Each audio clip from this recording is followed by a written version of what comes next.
like, this is huge. This is huge. For us, that's insane. This is crazy. This is crazy. The Super Bowl. So we didn't really do a lot of Ben Shapiro content, but when we did, it was great. And y'all know the history with Tom. That's it. Tom, man. We ain't even gotta say nothing about that. I'm surprised a politician is actually interviewing Tom. I wouldn't even expect that. Bro, remember I seen the video, I said Tom should damn near be a politician. How he be rapping? Yeah. And the next day. A politician? I mean, he's, I guess.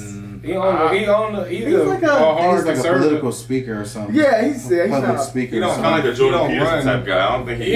And he like he talks about. He almost on the level of Tucker Carlson. And they do different jobs though. Yeah. He is though. I mean, he does. Politics. But he has his own show though. Public figure. Yeah, but it is kind of the same thing. Yeah, huge. It definitely is. It's just, I was just saying, Tucker just had Fox behind him. Yeah, but we found out Tucker's getting controlled by Fox. Ben is not getting controlled, so I mean, it's kind of like, but I guess you could say they speak on the same things, kind of. But our boy Tom is getting interviewed by Ben. We had to check this out. We had to see what it looks like. We're gonna go ahead and get to it. I'm excited.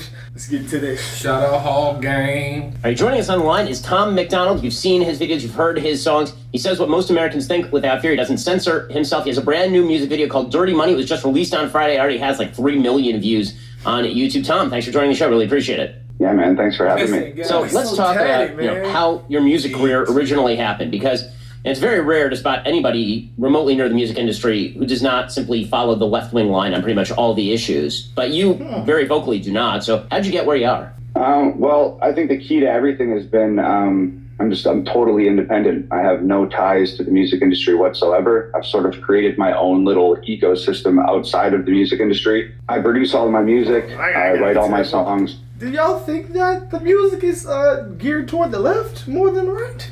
Music is because it's more sexualized. Wait, the music or his music? No, not his music. He said music in general. Industry. He's like, it's I kind can of right. see where he's going with that. I mean, most I don't artists, know any rappers that do like conservative type music or anti-woke music. Yeah, even like in pop or R&B, like that's, you know what I'm saying? It's more liberal. That's the same. You probably gonna say because the sexuality and all that. Okay, I can say that. I can body. Well, that's Lil more, Nas, maybe. Okay, all right, yeah. The industry wise, okay. You could, and it's in California, so majority of the labels are in California. So then some of them is in. Okay. Yeah, no. Actually, I'm thinking about the black people and stuff they do into the music. We can, I guess you could say that. Well, but is that against their objective though? But I don't think violence. Tom don't make music for like just because it's hardcore or like one way or the other. I feel like he really be saying what he feels. Yeah. I don't feel like it's like any. Like he don't got no agenda. Yeah. He say what he really feels. I think he's a hardcore American, even though he's Canadian. He's Canadian American now. He getting the citizenship. Yes. I produce all of my music. I write all my songs. My girlfriend shoots all my videos. Distribute my music independently. There is no affiliation with any record label, manager, PR team, marketing, publicist, distro, nothing. So it's just us. And just like you said, man, I'm making music about the things that I think people are afraid to talk about. That's amazing. I mean, the response has been absolutely incredible. You can see it from the number of views on all of your music videos. So how do you go about writing a song? Both musically and then also in terms of the lyrics. Which do you do first? You do music first, the lyrics first, and where are you getting sort of the material from? It's always a different process. Since I make all of my own beats, like sometimes I come into the studio with no concept, with no direction, and just sort of create freely, and it just comes about naturally. But like a lot of people out there, I think we're just sort of bombarded with like information these days, whether it's the news or the newspaper or on the internet or on social media. It's just like this constant bombardment of headlines and stuff happening in the world. So I'm just taking all of this information in and digesting it as best as I can, sometimes regurgitating it back out into songs of my thoughts and feelings about what's going on in the world today. So yeah, I think it's pretty hard to not feel some type of way about all the craziness sort of taking place these days. So why don't you tell me about sort of the origins of Dirty Money? It just came out on Friday, and as I say, it's racking up millions of views almost immediately. Where did that one come from? I've always just been sort of interested in politics and sort of the inner workings of things. And, I'm not like a political scientist. I'm not super well versed in a lot of the stuff that's going on, but I think where I can connect with people is that I'm just like a regular person, and I'm getting all the same information that all the other regular people are. I'm just fortunate enough to have a platform and have the skill to make music. And it's just a great forum for me to sort of like speak the things that I'm thinking. So when I watch the news or I read the paper or I read articles online, I just have a great venue to sort of but it's almost like his music is like a different genre. It is rap. It is rap, but it's like it's his own genre, subgenre. Yeah, It's almost like it's political rap almost. Yeah, it's something different, bro. But I ain't gonna lie, he seems like, this is my first time really, I've heard Tom talk before. He seems so genuine, bro. I haven't He really seems heard him nice. talk that much. Yeah, he I've seems never heard him so talk outside nice. of like a rap video. I've heard him talk a little bit. He seems way nicer I than be when I hearing was. his Friday He's cool. videos. He said, I got a video coming Friday, guys. Y'all gotta get a video. I forgot he does be streaming and stuff. He does play the video game and stuff. just speak my mind. So, and I do that from like a regular person's perspective, which is why I think I connect with people like so well. So, and dirty. Sorry, go ahead. Yeah, dirty money is just a reflection of like a lot of the things going on right now. And I think, especially in America, speaking of money, like financially and economically, I think that we're in a real hard place right now. So I wrote this song 6 months ago. It just happened to be the right time for it now. So let's talk about kind of how your music career got started, because we were talking right before we got on the line about the fact that you used to work construction. So how did you get to where you are right now? Like, when did you first take up music? How did this happen? Well, I was a professional wrestler for many years, like the WWE style stuff. And that sort of chapter of my life came to a close. Just like there's a lot of internal politics in wrestling and accumulated injuries, so I had to get out of that business. And I'd always been sort of writing poetry and writing rock songs. Didn't have the voice. It wasn't a Robert Plant, Joe Cocker vocalist. But I still needed an outlet, and I had been writing music. So rap and hip hop just was sort of the natural direction for somebody that didn't have a big rock star frontman voice.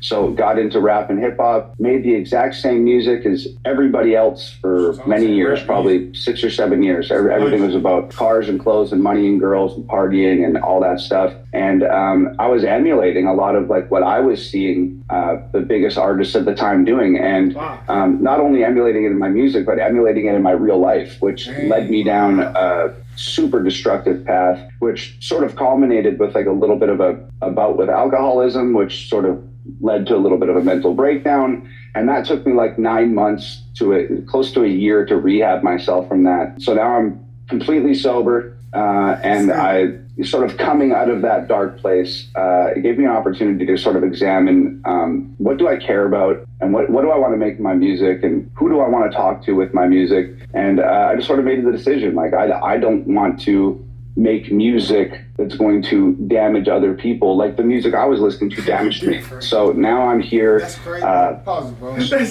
different, bro. So he was on the regular rap wave first. Yeah. Man, I'm trying to go back and hear that. I want to hear what I know. Where is that, Tom? Where can we find that? Do y'all know? Some people in the comments, do y'all know? Or the unreleased time, man. Where is that type of Tom, man? I'm trying to hear that music. Because he can rap. I'm trying to hear like what he sound like when he's rapping about girls' money and all that. But that's crazy. That's a crazy testimony, Tom. Because right now you spazzing. Yeah. You been spazzing, bro. The music I was listening to damaged me. So now I'm here, sober as a judge, making what the world has deemed to be super controversial music, but it's just stuff that I truly care about. So how'd you get into American politics in the first place? You're from Canada, right? So what got you into American politics? Well, great question. I think that the whole world is sort of into American politics from childhood. Even like growing up in Canada, like my dad and my grandfather were always like really into politics. So I'd sit around and watch TV with them and listen to them talking. And it's really crazy. Like even back then when I was a kid, they were talking about China and sort of warning me about, hey man, China's going to be a big deal one day. You need to pay attention to this stuff. And here we are today. And it's just like a little bit of a deja vu.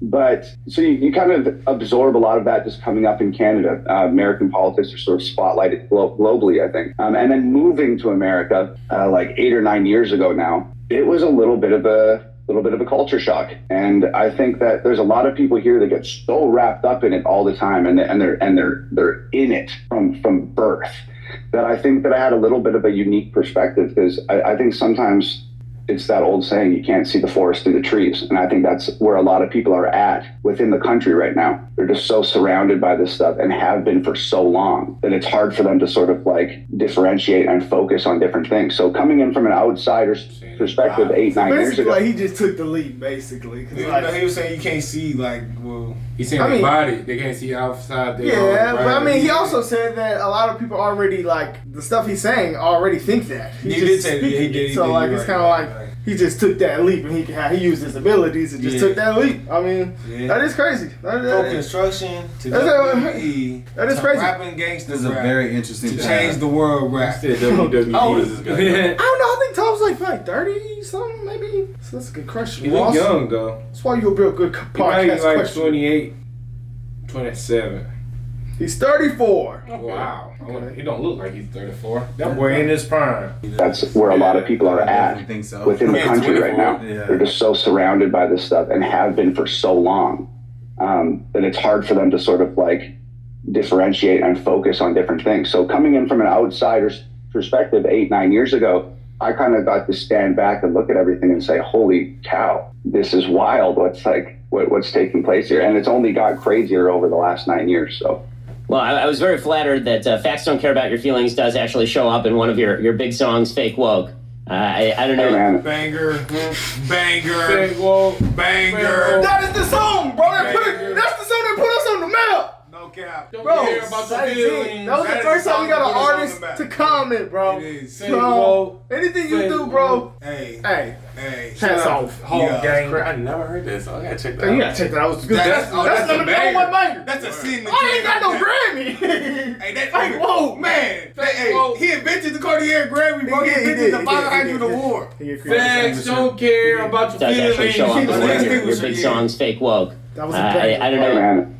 I've been called the Ben Shapiro of rap many times. Well, I mean, speaking of that, I've been called the Ben Shapiro of rap because obviously I had my amazing recording of WAP, the Cardi B hit, which I gotta say, my version slaps significantly harder than the Cardi B version. Talking about WAP. Oh, Amazing recording of WAP, the Cardi B hit. Which I gotta say, my version slaps significantly harder than the Cardi B version. Yo, slap significantly harder. Awesome. No WAP Well, slander. I mean, there have been calls. I mean, I'm just going to put it out there. There have been calls for us to collaborate, and I know that it would probably be degrading your art for us to do that. But I will say that my rap, I feel it's an untapped field for me. Being trying to follow the track. Yeah. It's something that I've always wanted He trying to get for us to do that. I will say that my rap, I feel it's an untapped field for me. Yeah. It's something that I've always wanted to. It's sort of like my feminine identity as a black lesbian woman. It's sort of an area that I feel is just absolutely. I've never touched it. I've never really gone. Like, I'm a classically trained violinist since the age of 5, and so Mozart and Beethoven and Bach and Brahms are really more my style. But I feel like there's a part of me that I just haven't accessed, and so maybe I don't know if the crowd wants it, then perhaps I'll be forced to solicit your help in joining the rap industry. Is it called? I don't even know what it's called. R&B. Hey, Ben, if there is untapped potential here, if there's a fire burning somewhere deep inside your soul that's making you want to spit some super hot bars with me, I'm down. Let's make it happen. Well, I really appreciate the invitation. I'm sure nothing would horrify you more, but perhaps we will make that happen sometime in the future to the consternation of both my audience and your own. Tom McDonald, you should go check out his brand new music video, Dirty Money. It's out on YouTube right now. Tom, really appreciate the time, and congratulations.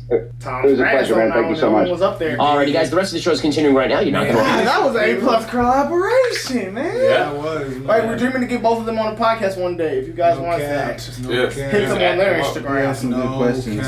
But yeah, guys, we're looking for our first guest for a podcast. We're thinking Tom. Let us know what y'all think, because I think he deserves it. He 100% deserves the first guest. 100%. Let us know what y'all think about that. Let us know what y'all think about this interview. Send us on Instagram. We gone. Let us know what y'all want.